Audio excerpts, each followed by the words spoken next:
Level 1. The recruit. You're 21. The written exam. The physical agility test. The oral panel, where 4 captains ask what you would do if a crew member froze in a burning building, and you answer without flinching because you have thought about it seriously, and your answer reflects that. 3 months later, the department calls. You report to the training academy on a Monday in February with a bag and no real understanding of what you have agreed to. 16 weeks. Hose operations, ladder work, forcible entry, self-contained breathing apparatus. Search and rescue in blacked out structures where your only navigation tools are your hands and the wall you are following and the sound of the air moving through your mask.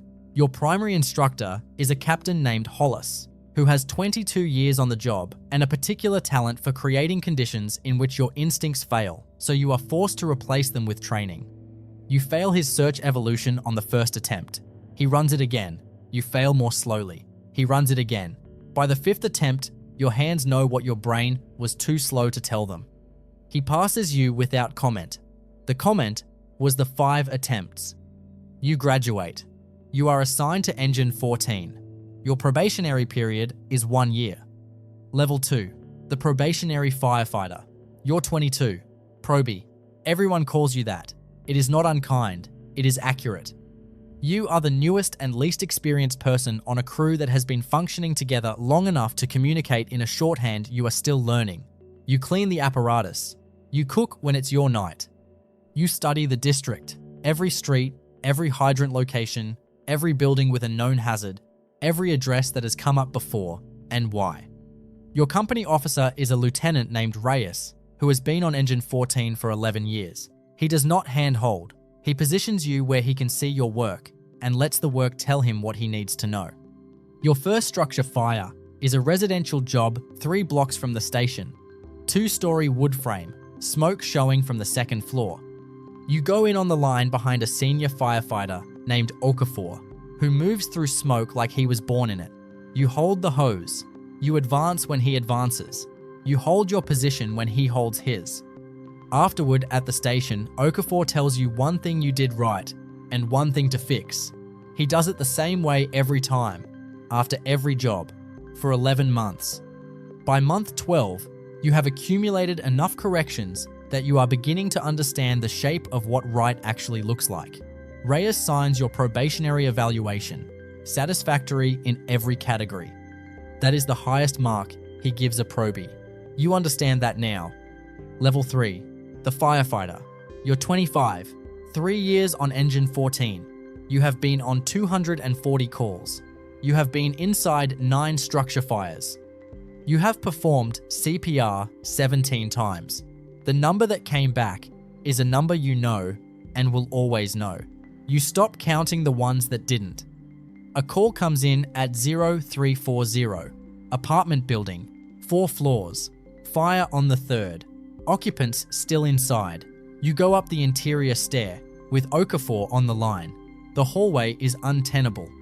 You make a door on the 3rd floor and work the fire from the threshold, while rescue crews pull an elderly woman from the apartment 2 doors down. She is conscious. She goes out on a stretcher. You never learn what happens after. Most of the time, you don't learn what happens after. You have made peace with not knowing, and you have learned that making peace with it is a continuous process and not something that completes. Level 4. The Driver Engineer. You're 29. You have earned your apparatus operator certification after 2 years of study and a practical examination that requires you to pump water from 5 different source configurations under timed conditions. You now drive and operate the engine. The crew depends on the water. The water depends on you. These are not abstract dependencies. You feel them on every working job when the line charges and the firefighters inside are trusting that the pressure behind it is exactly what they need. There is a working fire on a commercial block. You establish a hydrant supply, pump the line, and monitor the gauges for 40 minutes while your crew works inside. You make 2 pump adjustments.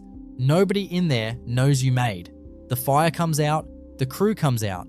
You note both adjustments in your log. They don't appear in any official account of the incident. They don't need to.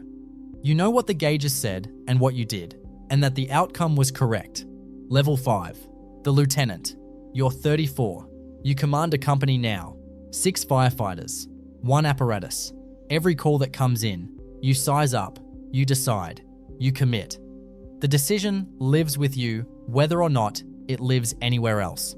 Your first working fire as officer in charge is a basement job in a row home, the worst kind, because the floor above the fire is the floor you stand on and you cannot see what the fire is doing to it. You read the smoke, you read the building, you keep your crew out of the collapse zone and attack from a position that takes longer but keeps everyone vertical. The fire comes out, the building stands. Your battalion chief reviews your decision on scene and says nothing, which is what approval sounds like from a battalion chief. A firefighter on your crew named Darby is struggling. The job is accumulating inside him in a way that is changing how he moves through the station. You see it because you have seen it before, and because Reyes saw it in you once at year 4 and put you in a room and closed the door and talked to you until the accumulation had somewhere to go. You do the same for Darby. The conversation takes 2 hours. He stays. He gets better. He makes driver engineer the following year. Level 6. The Captain. You're 40. You command the station. 2 companies, 16 personnel, one of the busiest districts in the city. Your day is part operations, part administration, part human management. You know the professional history of every person in your station, and you know enough of the personal history to understand what each one needs from you, and in what proportion. You attend battalion staff meetings, and you bring the station's reality into rooms that sometimes lose contact with it. A line of duty injury puts one of your firefighters in the hospital for 3 weeks. Fractured vertebra from a roof collapse.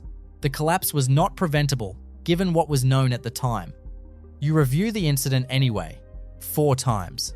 You find one decision point where information was available that was not fully weighted.